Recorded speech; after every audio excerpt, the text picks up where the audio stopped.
If you've made it to this point, I want to begin with something simple. Thank you. Thank you for staying. Thank you for listening. Thank you for being willing to reflect instead of rushing. This book was never meant to push you toward a decision. It was meant to help you take a step, whatever that step might be. By now, you may feel a mixture of emotions: hope, uncertainty, anticipation, and maybe even a little fear. That's often what it feels like when God begins to clarify direction. Not all at once, but slowly, faithfully, over time. And that's okay. Here's the central idea of this final chapter. Faithfulness rarely requires a leap. It almost always begins with a step. God's guidance is usually revealed not through dramatic moments, but through ongoing obedience. The path becomes clear as we walk in it, not before. When we talk about steps forward, it's tempting to think in terms of big decisions, but Scripture invites us to think differently. Faithfulness looks like continued prayer, honest conversation, wise counsel, and small acts of obedience. Steps forward are less about certainty and more about availability. As you consider your next steps, here are a few anchors to hold on to. First, community. God often confirms direction through His people He has placed around us. Second, character. God's guidance will never contradict the formation He is doing in your life. And third, consistency. Pay attention to the themes that God continues to bring back into your heart. And finally, peace. Not the absence of challenge, but the quiet confidence that comes from trusting God. Let me say this clearly. You are allowed to walk slowly with God.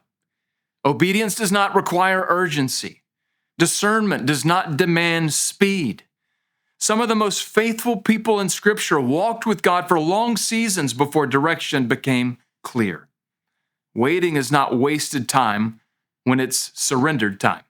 This chapter is meant to help you move forward without pressure, to recognize that faithfulness today matters more than certainty about tomorrow.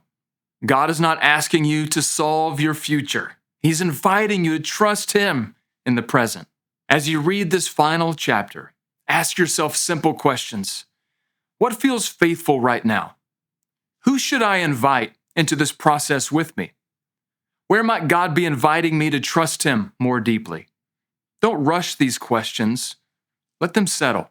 If you're walking through this with others, this is a powerful moment to pray together. Not for immediate answers, but for wisdom, patience, and trust. God often moves in the quiet confidence of shared prayer.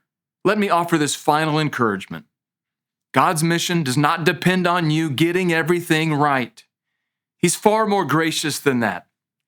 He invites willing hearts, humble steps, and faithful presence. And He delights in guiding His people one step at a time. So as you come to the end of this book, my prayer is that you would carry this with you. You're not behind, you're not late, you're not overlooked, you're not insignificant in God's mission. Wherever God leads you next, near or far, may you walk with confidence, rooted not in certainty, but in trust.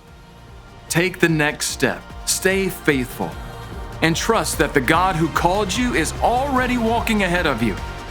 Grace and peace to you as you live sent beyond the project.